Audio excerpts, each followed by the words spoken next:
Hola a todos, seguimos en propagación de luz y todo lo que tiene que ver con comunicaciones ópticas en la parte de óptica geométrica antes y ahora propagación de la luz. Habíamos revisado conceptos previos de fibra monomodo, fibra monomodo, en este caso la llamamos como unimodal y monomodal, y los índices o perfiles de los índices tanto escalonado como graduado y el comportamiento que tiene cada una frente a estas características geométricas. Vamos a introducir un concepto adicional ahora y un poco hacer un pequeño recordatorio de conceptos principales. Vemos en la diapositiva unas características de longitud de corte que tiene que ver con fibras monomodo de índice escalonado. La ecuación que se muestra define el modo de transmisión que tiene una fibra monomodo, en el cual se señala que transmitirá en un solo modo para todas las longitudes de onda que sean mayores que en su longitud de onda de corte. La longitud de onda de corte es una característica o una especificación técnica de los cables de fibra que vienen en los datasheets de los fabricantes. La longitud de onda de corte depende, como vemos, de su radio de núcleo. Estamos hablando de monomodos, más pequeña que las fibras monomodo, de los índices de refracción del núcleo, que es un N1, un delta, que es una variación de los índices de refracción, y una constante que es inversamente proporcional a una constante 2.40, que era lo que definía ese límite para la propagación del modo único en fibra monomodo. El modo 1.1, electromagnético o magnético-eléctrico, 1.1. Esa longitud de onda se mide en micrómetros y es lo que define, como decía, la fibra monomodo.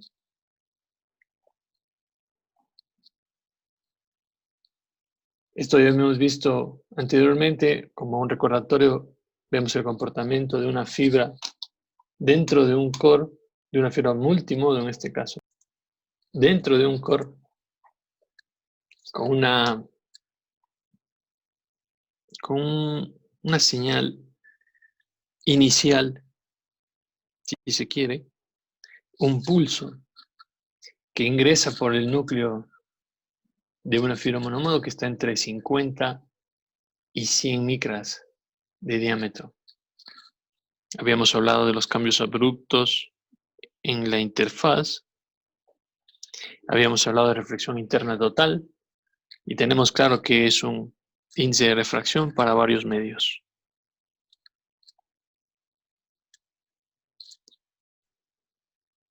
En las fibras multimodo de índice escalonado empieza a ver aquí un concepto que lo vamos a ver en esta diapositiva, que es esta apertura o abertura de la cantidad de luz que va a entrar al cable. Eso se puede medir a través de un ángulo, que ya sabemos cómo hacerlo, pero le vamos a dar una aplicación. Habíamos hablado también de cómo se calcula este ángulo crítico. ¿Cuáles son las condicionantes de este ángulo crítico que va de este punto con la normal? ¿Y qué pasaba cuando ese ángulo, en este caso, llamémosle un θ1, es menor al ángulo crítico? Obviamente había una refracción que no era lo que nosotros necesitábamos para las comunicaciones ópticas. Pero habíamos dicho también qué pasaba cuando el ángulo crítico es igual a θ1. Teníamos esta refracción de 90 grados formándose con la normal. ¿Y qué pasaba con A y C cuando es mayor? Como el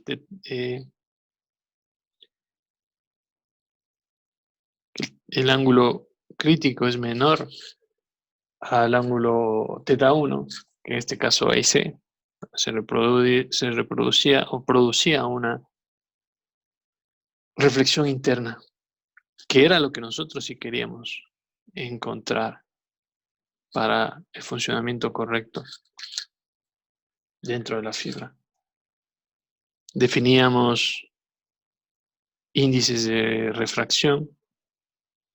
En este caso, miren que ya tenemos un valor para un revestimiento de cuarzo fundido, 1.46, y 1.5 para el núcleo de vidrio. Analizamos qué pasa cuando un rayo pasa de un medio más denso a uno menos denso, de mayor índice de refracción a uno de menor índice de refracción. Básicamente se alejaba de la normal, según lo que habíamos estudiado, las leyes de Snell y el comportamiento de la ley de refracción dentro del cable. Las fibras de índice graduado, la fibra multimodal, habíamos visto que no existe un cambio abrupto en la dirección. El rayo incidente chocaba directamente con esta zona de interfaz entre los dos medios. Se producía no un cambio abrupto, sino el cambio era de una manera gradual. Y teníamos dos caminos de rapidez. Una densidad mínima donde la velocidad era mayor y aquí en el centro de la fibra la velocidad era menor. Por lo tanto, existían varios problemas. Bien, habíamos hablado de lo que sucede con los pulsos, el pulso de entrada cuando pasaba a través de una fibra multimodal de índice graduado. Y esa diferencia de tiempos y velocidades de acuerdo a la distribución no uniforme del índice dentro de la fibra, que podía ocasionarnos problemas de atenuación, sobre todo, dentro del cable. Y eso nos daba lugar a que podamos tener ciertas ventajas y ciertas desventajas de ciertos tipos de cable frente a otros, o ciertos medios, digamos, no solamente el cable que en este caso estamos estudiando. Estamos haciendo hincapié en el cable de fibra. Entonces, con estos conceptos, las ventajas de la fibra monomodo de índice escalonado se podrían resumir en estos dos puntos, o no resumir, sino al menos vamos a definir estos dos. La dispersión mínima, como todos los rayos que se propagan por la fibra toman aproximadamente la misma trayectoria porque no hay esos cambios abruptos en la dirección, en los ángulos, sino cuando tenemos fibra monomodo tendríamos muy pocos cambios de dirección. Por lo tanto, los rayos tardan aproximadamente el mismo tiempo para recorrer el cable. En consecuencia, un pulso de luz que entra al cable se puede producir o se puede recuperar con exactitud muy alta en la recepción. Debido a la gran exactitud de reproducción de los pulsos transmitidos en el extremo de recepción, los anchos de banda que se consiguen son mayores frente a los multimodo. Cuando tenemos un núcleo muy pequeño, es difícil que ese ángulo de aceptación o cono de aceptación, que vamos a ver qué son, es difícil, son pequeños, lo que es una desventaja meter la luz dentro de la fibra.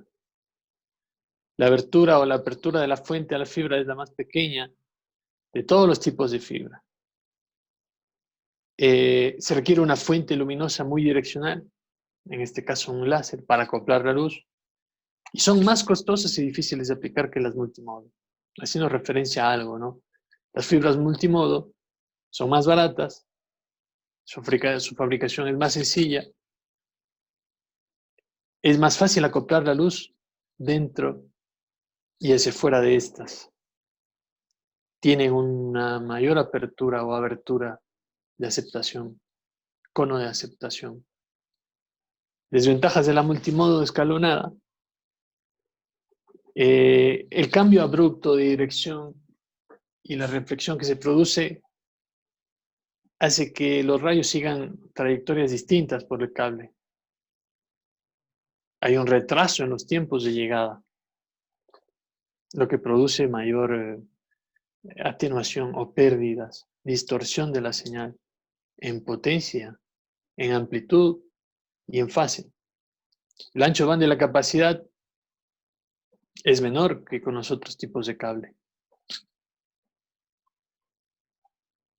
Son más fáciles de acoplar a la luz que entra porque el ángulo de aceptación es más grande comparado con otras fibras.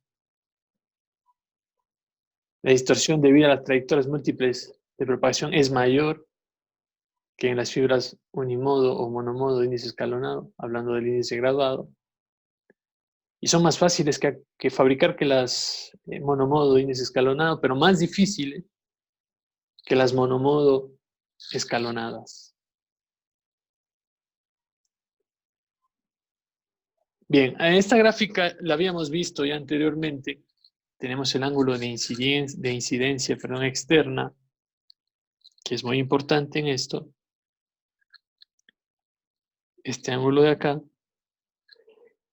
Otro ángulo conocido que teníamos es el ángulo crítico, que definía la reflexión interna total. Y como vemos, este ángulo de incidencia externa máximo se va a convertir en el ángulo de aceptación. Lo sabemos calcular aplicando ley de Snell. Seguimos manteniendo ese concepto para poder encontrar ese ángulo de entrada o incidencia máximo, como lo vamos a ver más adelante. Aquí hay un ejemplo que muestra el cálculo de este ángulo de entrada. ¿Y en base a qué lo vamos a hacer? Tenemos, bueno, un N0, un N1, que en este caso son iguales. Perdón, no son iguales, porque esto se supone que está en el aire. Esto está dentro de la fibra y este también está en el aire. Al final, podríamos decir claramente, bueno, la gráfica no es tan clara, pero si tendríamos que este es un aire y este es un vidrio, serían diferentes, para hacerlo así. Si tenemos acá un revestimiento, bueno, es otro. Entonces N0, N1 y N2 no serían iguales. Si este N0 está dentro del mismo medio que N1, obviamente van a ser iguales. A eso me refiero, para no confundirnos. Bien, queremos encontrar este ángulo de entrada en función de este ángulo que tenemos conocido. Tenemos conocido esto también. Y aplicamos ley de Snell. N sub 0, seno de teta de entrada, N sub 1, teta de... N sub 1, seno de teta sub 1. N sub 1, como habíamos dicho, es igual a estos 90 grados menos este ángulo crítico, que lo tenemos acá. Es como lo vamos a encontrar a este teta sub 1.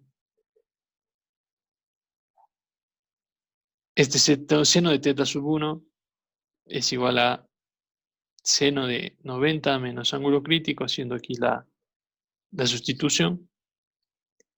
Esto finalmente es igual a coseno de teta del ángulo crítico. Seno sub 1 es igual a coseno del ángulo crítico. Ley de Snell, para encontrar el ángulo de entrada, n sub 1, coseno de teta sub 1, haciendo la sustitución. Aplicando este triángulo y leyes de catetos, este coseno del ángulo crítico es igual a raíz de n1 al cuadrado menos n2 al cuadrado sobre n sub 0. Finalmente, tenemos definido este ángulo teta de entrada, que es el ángulo de incidencia, en función únicamente de los índices de refracción. Eso no lo habíamos visto antes. Entonces, encontramos ese ángulo de entrada, que es el ángulo de aceptación. ¿Qué es el ángulo de aceptación? El concepto dice que define el ángulo máximo que pueden formar los rayos luminosos externos al llegar a la interfaz aire-fibra para poder propagarse por la misma. con una respuesta no mayor de 10 dB menos que el valor máximo. Ángulo máximo para que los ángulos que pueden formar los rayos al llegar a la interfaz para poder propagarse por la fibra. Como una condicionante, llamémoslo así, para que se pueda realizar dentro la reflexión interna total. ¿Cómo formamos el cono de aceptación? Haciendo girar el ángulo de aceptación en torno al eje de la fibra. Este es el cono de aceptación, haciendo girar este ángulo. Este es el ángulo de entrada, o el ángulo que calculamos hace un momento. Bueno, el ángulo de aceptación sería el doble, el ángulo total de aceptación sería el doble de ese ángulo, y el cono se forma haciendo girar ese ángulo en el eje de la fibra. De esa manera. Un ejemplo, una fibra está compuesta por dos materiales. Los rayos se propagan en el núcleo de la fibra con un índice de 1.5. Por el otro lado, la cubierta de dicho material posee un índice menor de 1.4. Y habrá que encontrar el cono de aceptación. Es decir, qué ángulos deben tener los rayos incidentes en la fibra para quedar atrapados en su interior, para que se produzca reflexión interna total. Partimos de dos índices de refracción, y ya hemos visto que podemos encontrar el ángulo en función de esos índices de refracción. Como los ángulos de incidencia y reflexión son iguales, quedarán atrapados en la fibra aquellos rayos tales que, tras producirse su primera reflexión, esta cumpla con condición de reflexión interna total, en función del ángulo crítico. El resto irán perdiendo su energía en las sucesivas refracciones en el interior de la fibra. Entonces, en este escenario tenemos y los índices de refracción del cladding y del core o del núcleo, un ángulo crítico, un θ A, que sería el ángulo que tenemos que encontrar, y este R que nos va a servir para los cálculos a la interna, ¿no? Es un rayo, en este caso, refractado al interior de la fibra. ¿Cómo hacemos el cálculo? Bueno, algunos conceptos adicionales. Finalmente encontramos el ángulo crítico con ley de Snell. Luego encontramos R, es decir, encontramos ángulo crítico y este ángulo. Una vez que tengamos el ángulo crítico, bueno, como sabemos que esto es 90 grados, aplicando geometría, vamos a poderlo encontrar. Tenemos los dos ángulos. Finalmente, encontramos el ángulo θ, que era el ángulo de aceptación. En este caso, 32.68. Cuando la luz pasa de un medio con mayor índice de refracción a otro menor, ya hemos visto que el rayo se aleja de lo normal, por tanto, todos los ángulos de incidencia desde el exterior de la fibra que sean menores al ángulo θA harán que la refracción de R disminuya, lo cual hará a su vez que el ángulo de incidencia en la cubierta de la fibra aumente, quedando por encima del ángulo crítico y produciendo una reflexión total. Es una aplicación del concepto nada más. Entonces, todos los ángulos que estén por debajo de este θ sub A serán los que permitan la reflexión interna total. En cambio, si el ángulo de incidencia, bueno, desde el exterior es mayor que θ, aumentará R, lo cual haría disminuir el ángulo de incidencia sobre la cubierta, quedando por debajo del ángulo crítico y no produciéndose la reflexión total. El rayo queda atrapado en la fibra cuando es menor que el ángulo de aceptación. Nuevamente, ese es el cálculo. El valor define un ángulo tal y como se define en la figura. Ese es el cono de aceptación. Entonces, la apertura numérica describe la capacidad de reunir luz, de poder hacer que la luz ingrese a la fibra y se mantenga ahí. Mientras mayor sea la magnitud de la apertura numérica, la fibra aceptará o acepta mayor cantidad de luz desde la fuente. El acople, tanto al ingreso como a la salida, es importante tener en cuenta eso. En el acople del transceiver con el conector, los cables y conectores, sobre todo, las partes pasivas. Y es una adaptación en la parte pasiva y la parte activa de la red, transmisor y conector, cables. Es muy importante. ¿Cómo determinamos esto? Bueno, seno del ángulo de entrada o el ángulo de incidencia. Tenemos que procurar, repito, que sea elevada para permitir un mejor acople, pero obviamente esto genera un inconveniente que es incremento también de la atenuación. El diámetro mayor del núcleo no necesariamente produce una mayor apertura numérica. En la práctica, los núcleos mayores de fibra óptica tienden a tener aperturas numéricas mayores de 0.3 o más. Estas aperturas están para las índices graduados entre 0.2 a 0.3 y para los monomodo de 0.1 a 0.15. Es decir, en los monomodo, menor apertura. Diámetro máximo de una fibra óptica monomodo en función de su longitud de onda y su apertura numérica. Esta es una tabla que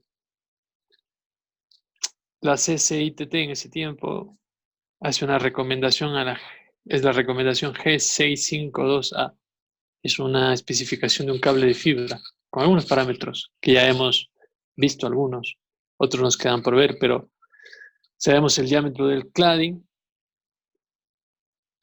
Esta es una fibra monomodo. Para una fibra monomodo no viene identificado en las especificaciones técnicas el diámetro del core, pero sí viene especificado como diámetro del campo modal. Longitud de onda de corte, en este caso entre 1100 y 1280 nanómetros. Las pérdidas por curvatura a 1550 nanómetros. Dispersión. Esos son algunos datos que encontramos en recomendaciones G652A de un cable de fibra. Pérdidas en el cable, concepto importante, que es la atenuación, disminución de ancho de banda como consecuencia, la disminución de la rapidez de información, eficiencia y capacidad general del sistema disminuye. Un cable con pérdida de 3 dB reduce la potencia de salida a un 50% de la potencia de entrada. Mientras aumenta la pérdida, obviamente la potencia, el porcentaje de reducción de la potencia de salida va a ser mayor, como lo vemos en esta tabla. Y vemos también la manera de calcular la atenuación medida en dB en función de las potencias de salida y de entrada en vatios. Si tenemos en la parte derecha, si tenemos una pérdida de 1 dB, bueno, la disminución de potencia es de 80%. De 3 dB, como lo habíamos dicho, queda 50%. De 6 queda 25%. Y así sucesivamente. Las fibras multimodales tienden a mayores pérdidas, ya habíamos dicho, en cambio que los monomodo, debido principalmente a la mayor dispersión de la onda de luz producida por impurezas. Las impurezas propias, en este caso del cable, que producen, como vamos a ver más adelante, dispersión o scattering. O otro fenómeno que se produce es la absorción. La atenuación del cable se expresa en general en dBs por kilómetro. Y acá hay una tabla de cómo ha evolucionado, bueno, o una tabla de referencial de atenuaciones con su respectiva longitud de onda y el tipo de cable monomodo, índice graduado, bueno, sería monomodo y multimodo, como referencia para que lo tengan en cuenta, con apertura numérica. Potencia óptica en vatios, se plantearán ejercicios sobre esto. ¿Cómo se mide esta potencia? En vatios y en dBms, en función de las pérdidas del cable y la longitud del cable. Aquí hay un ejercicio para que lo revisen dentro de la información que se ha podido compartir. Saludos a todos y nos vemos en la próxima.